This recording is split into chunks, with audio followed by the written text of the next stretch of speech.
گزشتہ عرس درس جمعہ کو اولیاء اللہ کے تعلق سے ہماری گفتگو چل رہی تھی اور اس ضمن میں نے چند احادیث کریمہ آپ کے سامنے رکھی تھی۔ اللہ کے نزدیک اپنے محبوبین کا جو مقام و مرتبہ ہے اور ان کی جو شان و عظمت ہے وہ سرکار رحمت عالم صلی اللہ تعالیٰ علیہ وسلم نے بڑی وضاحت کے ساتھ اپنے فرامین و ارشادات کے ذریعے اپنے اصحاب تک پہنچائی اور ان کے ذریعے بالتسلسل وہ ہم تک پہنچی۔ بخاری شریف کے اندر ایک اور روایت موجود ہے، اللہ کے برگزیدہ بندوں کے تعلق سے حضرت سیدنا ابو ہریرہ رضی اللہ تعالیٰ اس حدیث پاک کے راوی ہیں۔ کتاب الرقاق باب التواضع کے اندر یہ روایت موجود ہے۔ اللہ کے نبی صلی اللہ تعالیٰ علیہ وسلم نے ارشاد فرمایا، اور یہ حدیث قدسی ہے، سرکار نے فرمایا کہ اللہ تبارک و تعالیٰ کا ارشاد ہے، جو شخص میرے کسی ولی سے یعنی میرے کسی مقرب بندے سے عداوت رکھے تو میں اس سے اعلان جنگ کرتا ہوں، من عاد لی ولیا فقد اذنتہ بالحرب۔ اس حدیث پاک کو آپ نے بارہا سنا ہوگا اور مکمل طور پر اس کے تعلق سے علماء کرام بھی وضاحت اور اس کی تشریحات اور تفصیلات آپ تک پہنچاتے ہیں۔ یہ بہت بڑا اعلان ہے رب کی طرف سے، اور ان اپنے محبوبین کا مرتبہ رب دکھا رہا ہے کہ میرے کسی نیک بندے سے، میرے کسی ولی سے، میرے دوست سے جو لوگ دشمنی رکھتے ہیں کسی وجہ سے، تو رب فرماتا ہے میرا ان سے اعلان جنگ ہے۔ اب بھلا کون ہے ایسا اس ساری مخلوق میں جو اپنے رب سے جنگ کر سکے؟ کس کی طاقت ہے؟ اب میں تھوڑی سی اس حدیث پاک کی وضاحت اور اسی کے ضمن میں اپنی گفتگو کو سمیٹنا چاہوں گا۔ اس حدیث پاک میں عاد علی، عاد یہ عدو سے بنا ہے اور عدو کے معنی دشمن کے ہوتے ہیں، اس کے معنی ظلم کرنا، دور رہنا، دشمنی رکھنا، لڑائی کرنا۔ اور کس کے مقابلے میں بولا گیا؟ رب نے فرمایا من عاد لی ولیا، جو میرے کسی ولی سے دشمنی رکھے، اس سے دور رہے، اس سے جھگڑا کرے، اس کے ساتھ زیادتی کرے، رب فرماتا ہے میرا اس سے اعلان جنگ ہے۔ عدو کے معنی آپ نے سمجھے کہ عدو کے معنی ظلم کرنے کے، دور رہنے کے، جھگڑا کرنے کے۔ تو ولی کے کیا معنی ہیں اور ولایت کے کیا معنی ہیں؟ ولی کے معنی ایک معنی محبت کرنے کے، ایک معنی قریب ہونے کے، اور ایک معنی ہے کہ وہ حاکم ہوتا ہے، یعنی حاکم کو بھی ولی کہتے ہیں، یعنی جو صاحب حکومت ہو، صاحب مرتبہ ہو، جس کے احکام دوسروں پر چلتے ہوں۔ تو حکم کے معنی میں بھی یہ آتا ہے، تصرف کرنے کے معنی میں بھی یہ آتا ہے، مدد کرنے کے معنی میں بھی ولی کا لفظ بولا جاتا ہے، دوستی کرنے کے معنی میں بھی ولی کا لفظ بولا جاتا ہے۔ تو ولی کے جو لغوی معنی ہیں، یعنی قریب، جو قریب ہو ہم اس کو ولی کہتے ہیں، جو محب ہو، محبت کرنے والا ہو، ہم اس کو ولی کہتے ہیں۔ یہ لغوی معنی ہے اس کے۔ اور اسی طرح حاکم ہو، مددگار ہو، اور تصرف کرنے والا ہو، مدد کرنے والا ہو، متولی ہو، متولی امر ہو، تو شریعت میں ولی اسے کہتے ہیں جو مومن بھی ہو، متقی بھی ہو، پرہیزگار بھی ہو، اور اللہ تعالیٰ اسے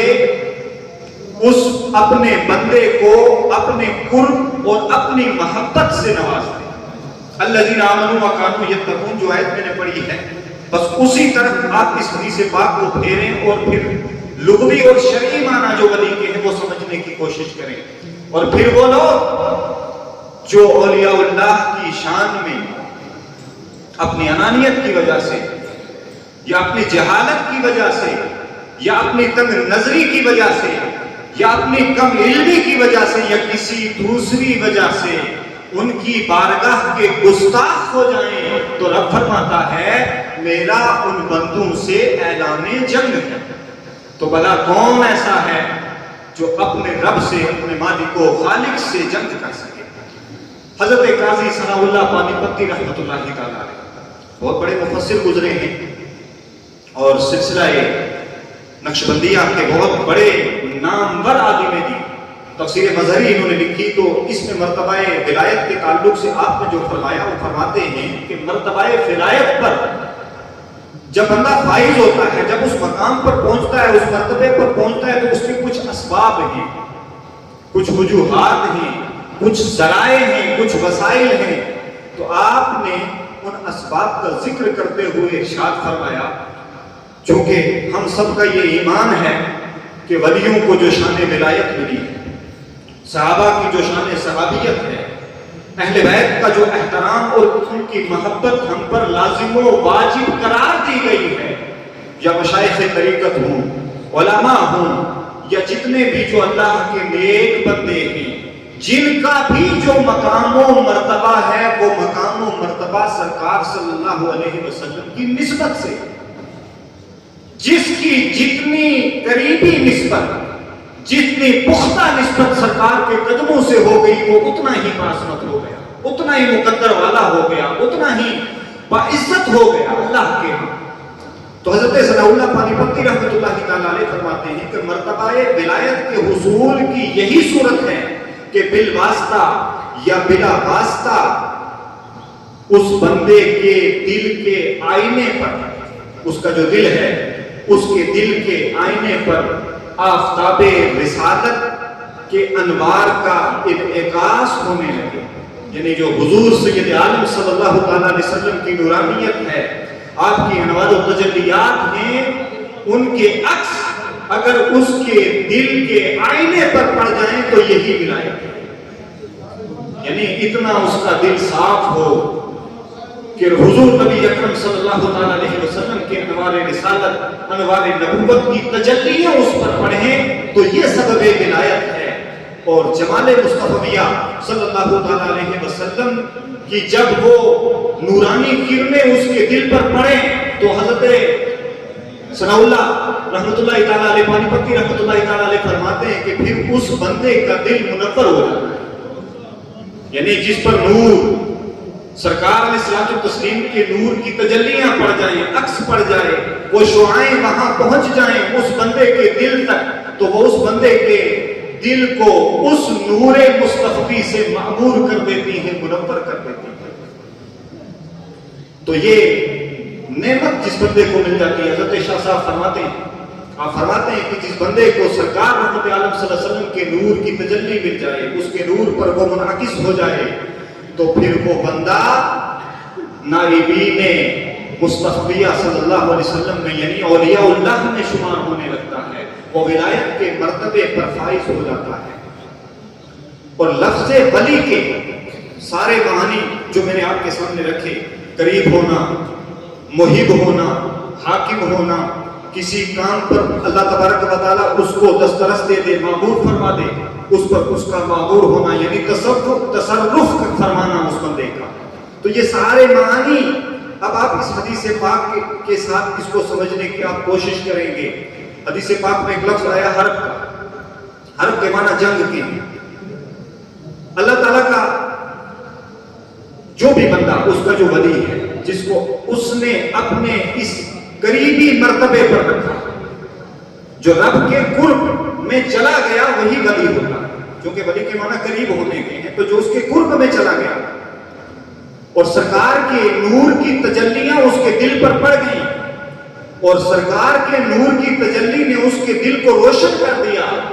تو ظاہر سی بات ہے جب بندے کو سرکار کے نور کا حصہ مل گیا تو وہ خود منور ہو گیا۔ وہ اتنا منور ہے کہ وہ خود تو منور ہے، وہ ساری کائنات کو منور بھی کرتا ہے، چونکہ جو صدقہ سرکار کے قدموں سے اسے مل گیا، چونکہ ساری کائنات میں جتنے بھی، جیسا میں نے عرض کیا آپ کے سامنے، جتنے بھی جو جس کے مراتب ہیں، جس کی بھی جو منزلیں ہیں، جتنے بھی جس کی عظمتیں ہیں، وہ سب سرکار کے قدموں سے، وہ سرکار کے وسیلے سے۔ تو ولی اللہ بھی سرکار کے بنائے سے بنتے ہیں، اللہ کی رضا سے بنتے ہیں، یہ کوئی بندہ نہیں بنا سکتا۔ جیسا میں نے عرض بھی کیا تھا کہ ہم لوگوں کا ایک مزاج ہے، اور یہ مزاج ہماری کم علمی کی وجہ سے اور ہمارے آوارہ ذہن ہونے کی وجہ سے ہے۔ ہم جس کو چاہتے ہیں جب چاہتے ہیں، ہم نے کوئی بھی ایسی کوئی چیز دیکھ لی اس بندے میں جو مافوق الفطرت ہو،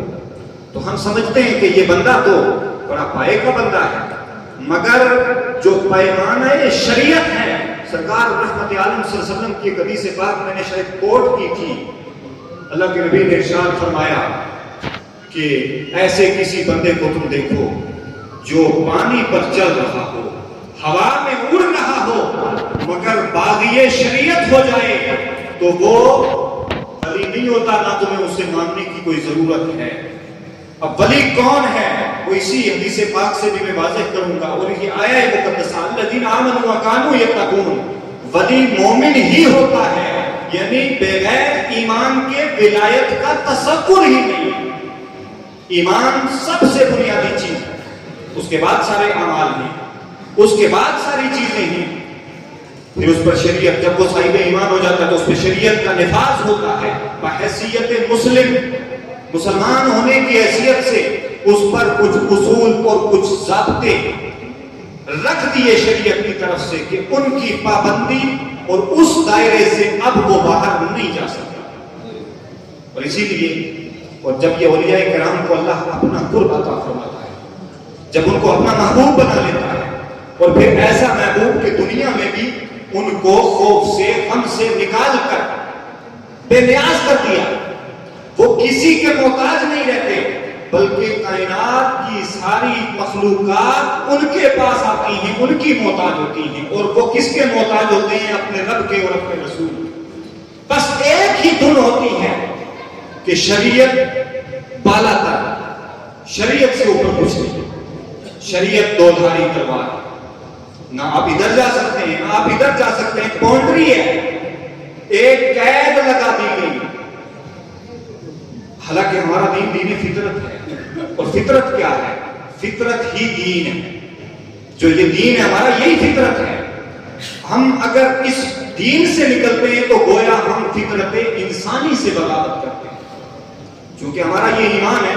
کہ دنیا میں کوئی بھی مسئلہ، دنیا کا کوئی مسئلہ، سب کچھ اپنی جگہ کو وہ جانے، ان کا علم جانے، ان کے عقائد جانے۔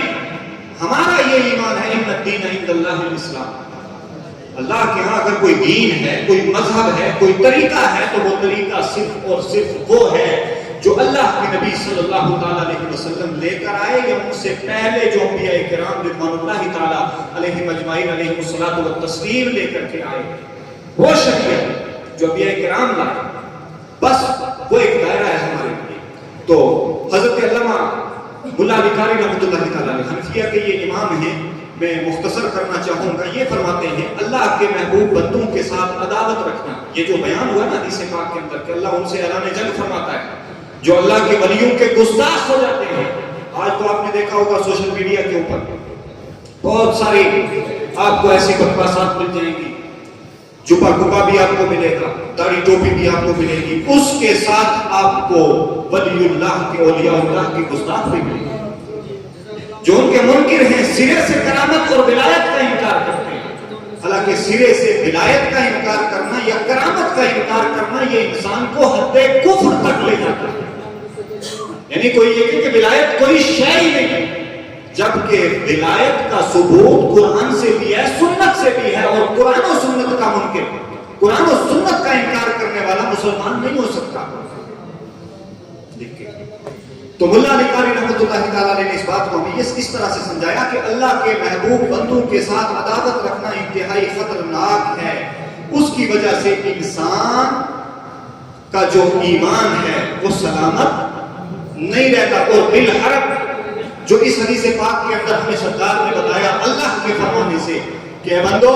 میرے ولیوں سے دشمنی رکھو گے تو میرا تم سے اعلان جنگ ہے۔ اعلان جنگ کا مطلب کیا ہے؟ کیا کوئی میدان سجے گا، وہاں رسول اللہ کے اور رسول اللہ کی امت کے یا دیگر امتوں کے اولیاء ہوں گے، اور ایک طرف ان کے گستاخ ہوں گے اور ایک جنگ ہوگی؟